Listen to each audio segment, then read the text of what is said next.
آج ہر شخص اللہ کی ذات سے فیض عالم سلطان الطریقت شناور بحر معرفت کے صدقے سے اللہ سے بو ولی مانگ لے. کیا مانگ لے؟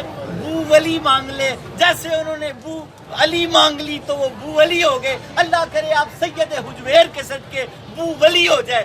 ولی تو نہیں، ولی کی خوشبو آنے لگ جائے.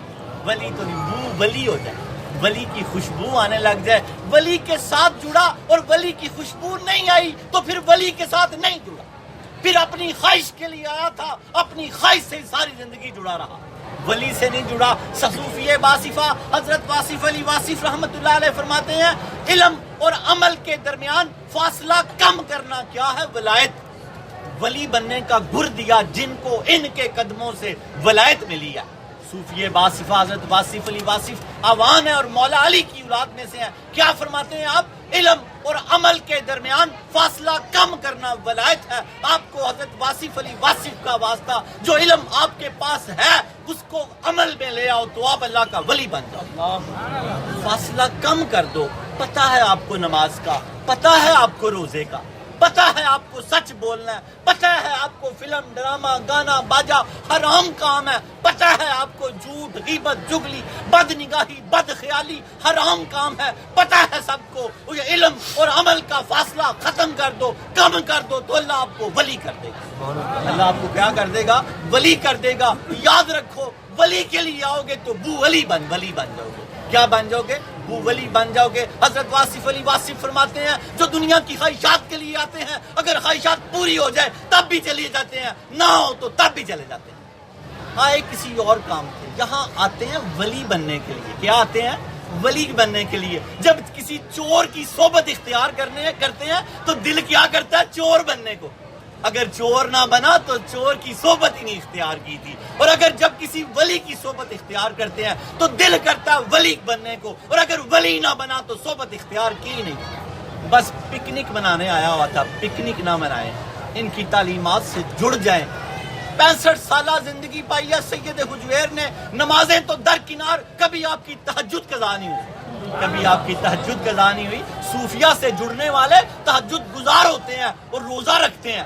اللہ کے نبی کی حدیث پاک کا مفہوم ہے صلی اللہ علیہ وسلم، جو رات کی شب بیداری اور دن کا روزہ نہیں رکھتا وہ ایمان کی حلاوت نہیں پا سکتا. آج ہمارے پاس ایمان کی حلاوتیں کیوں نہیں رہی؟ کہ ہم نے یہ عبادات چھوڑ دی ہیں.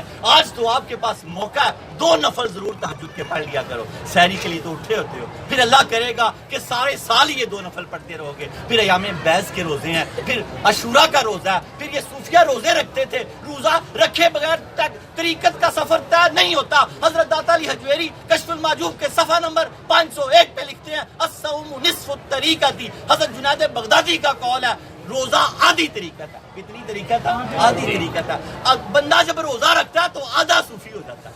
صوفی اللہ کے قرب میں ہوتا ہے. اللہ کے قرب سے کیا مراد ہے؟ ہر وقت وہ اللہ کو اپنے قریب دیکھتا ہے. جیسے روزہ دار عصر کے وقت اکیلا کمرے میں ہو اور پانی نہیں پیتا، اس کا ایمان اس حد تک جا چکا ہوتا ہے کہ اللہ مجھے دیکھ رہا ہے. 40 سال میں جو صوفی سفر طے کرتا ہے، روزہ دار عصر تک وہ طے کر لیتا ہے، عصر تک طے کر لیتا ہے. روزہ نہ کبھی ترک کرو، روزہ نہ ترک کرو. حدیث قدسی ہے، اللہ کبیر نے فرمایا، اللہ کریم نے فرمایا، اللہ رحیم نے فرمایا اگر تو روزے کی حالت سے دنیا میں چلا جائے میں تیری جگہ ایک فرشتہ پیدا کروں گا جو قیامت تک تیرے نام کے روزے رکھے گا. جب تو قبر سے اٹھے گا وہ سارے روزے لے کے تجھے دے گا. روزہ تقویٰ سکھاتا ہے، پرہیزگاری سکھاتا ہے. روزہ اللہ کا قرب عطا کرتا ہے. روزہ بندے میں بو لے آتا ہے، وہ والی بو.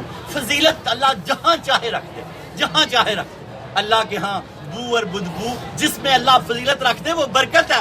عصر کے وقت جو روزے دار کے منہ سے بدبو آتی ہے، بدبو ہی کہا جا سکتا ہے. اللہ نے اس کو اتنی فضیلت بخشی ہے کہ اس کو کستوری کی خوشبو سے بھی زیادہ بہتر جانا ہے. اللہ جہاں چاہے فضیلت رکھ دے. اللہ تعالیٰ کسی کا محتاج نہیں ہے. اللہ رب العالمین ہمیں ولایت کے گر سیکھنے اور سمجھنے کی توفیق عطا فرمائے.